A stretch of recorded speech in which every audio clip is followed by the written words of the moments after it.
Welcome to our channel. Today we how to uninstall Airtable bases and automations, complete guide step by step clearly. To begin, open your Airtable account.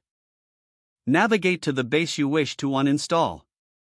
Once you're in the base, locate the three-dot menu icon in the upper right corner. Click on the three-dot menu icon to reveal additional options. Select Delete Base from the drop-down menu. A confirmation dialog will appear. Carefully read the warning about deleting the base. If you are sure you want to proceed, click on the Delete button. This action will permanently remove the base along with all its data. Next, to uninstall automations, go back to your base. On the left sidebar, find the Automations section. Click on the Automations option to display your existing automations. Identify the automation you want to uninstall. Hover over the automation and click on the gear icon that appears. From the menu, select Delete.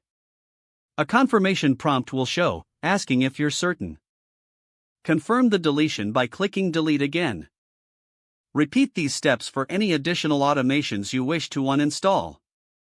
Once you've finished uninstalling, check the Automations section to ensure everything is removed. You have now successfully uninstalled both the base and the automations. If the page does not load, refresh the browser or try again in a private or incognito window. Make sure you are using the correct email address, then retype it carefully to avoid small typos. If your password is not accepted, use the reset option and create a new strong password you can remember.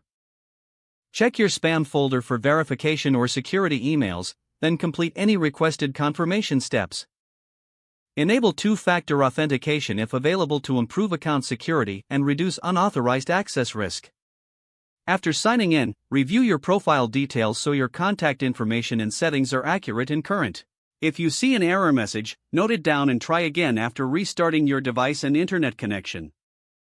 Log out when you finish, especially on shared devices, to keep your account and payment information secure.